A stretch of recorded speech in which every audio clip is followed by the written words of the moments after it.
Hello everyone from Hamburg, Germany. Today I'm talking about my personal experiences with the training company Landmark Education. I have attended one free evening that they invited the public to, where they showed some of their concepts and did some exercises with us. And then later I had gotten a scholarship from the Chamber of Commerce. I attended the communication course. I know Landmark is rather famous for the forum. I did not go to the forum. I have talked to people who did and who really liked the forum. But yeah, I cannot assess the forum because I did the free evening and the communication course. My memory of this whole thing was refreshed when I was watching the great series The Americans, where the EST trainings that were big in the 80s in the United States were referenced, and there are quite some episodes where the characters visit EST seminars.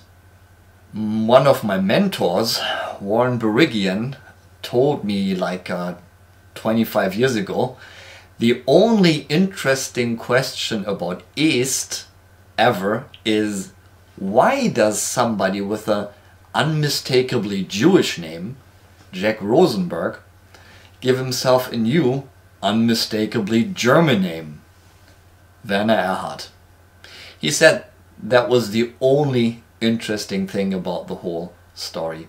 Here are some common criticisms that I've heard and read. What I've found interesting a lot of the time, I do research about a lot of topics, and the people who have the most negative judgments about something usually admit in the same sentence that they've never tried the thing. So that's a quite interesting phenomenon. So that project is a total rip-off. Well, how long have you tried it? Oh, I haven't tried it. Oh, okay. The main points of criticism that I've read. There's high sales pressure in Landmark trainings. The trainings have no effect.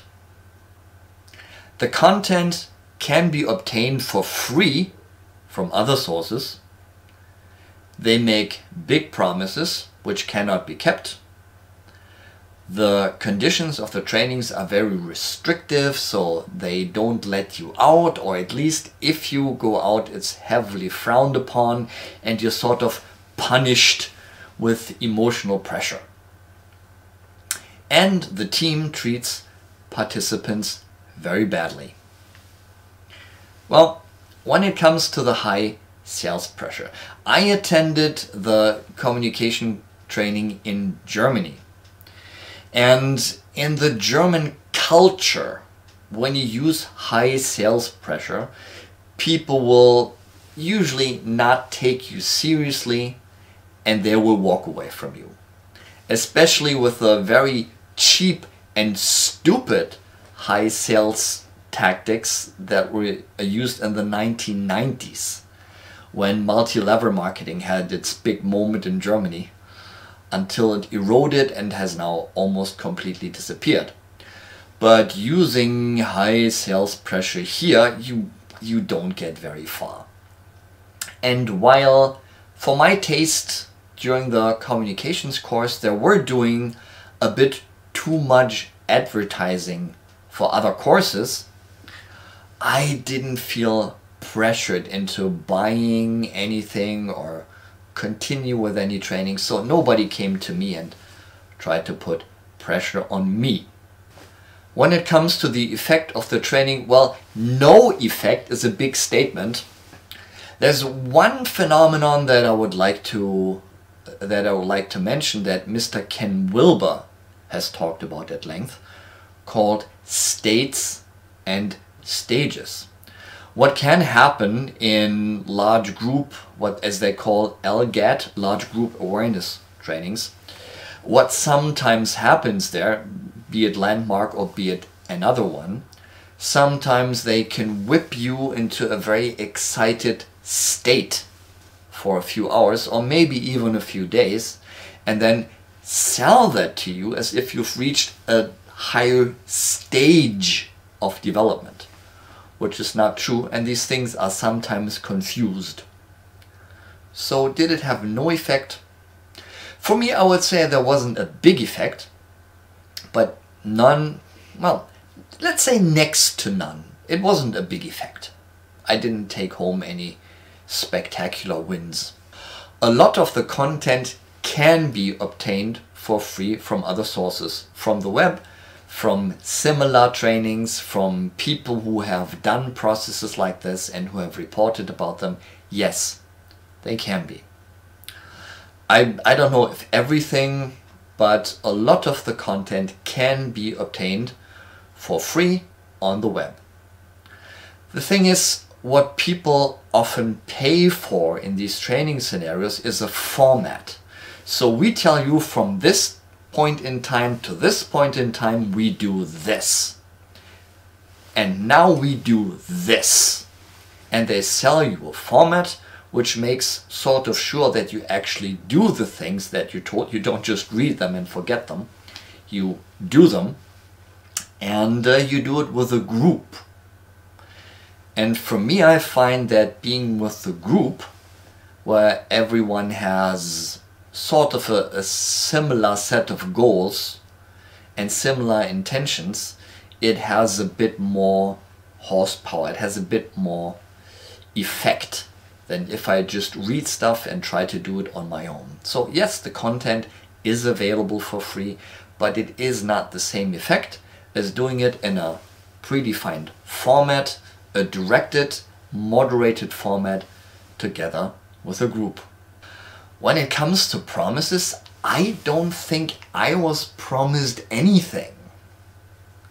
Not as far as I remember. I don't think I was promised anything. And I didn't have any major overwhelming gains. It was neither totally useless. And I would actually say, I say that the free evening was more gainful than the paid for communications course, which I think back then cost 800 marks, and when it was 1992 or 3, which would have been like $450 for I think 2.5 days or something. Was it 1.5? I think it was 2.5 days. Yeah, so the free evening was more gainful for me. They did some very interesting exercises with us about listening. And I wish I would remember these things a bit more in my current life and do that kind of listening more, because that was really good. The restrictive training conditions I think mostly apply for the Landmark Forum, which I have not attended. During the communications course there was no pressure on. I don't remember any pressure being put on us. You're not allowed to go out during certain times, or I mean, I wouldn't want to go out during the presentation because I found it interesting enough to stay in the room. But I don't remember anybody putting pressure on us to stay there, so I don't know. About the staff treating people badly, I was treated quite well. I would say that everybody was very respectful, supportive and friendly. And every participant was assigned a coach from the Landmark team. I had a female coach who I think by trade was an arts dealer. I think she was trading paintings. And she was 100% in my corner. And I had told her about the goal I had with that course. And if I had actually done what she told me to do, I would probably have achieved the goal right then and there, instead of a few years after.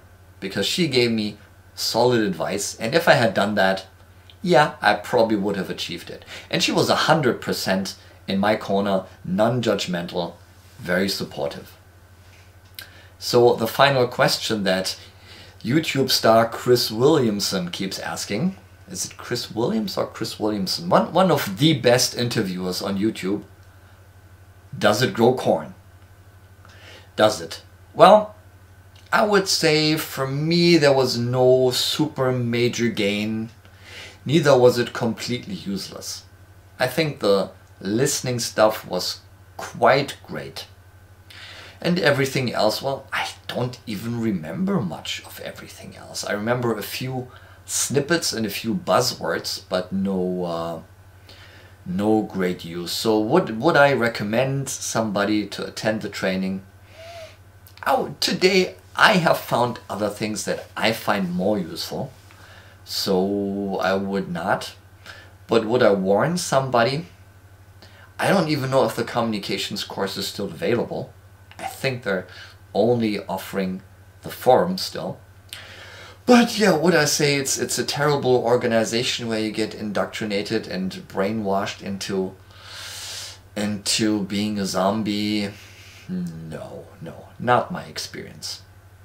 At this point, as usual, have fun, Godspeed, see you next time.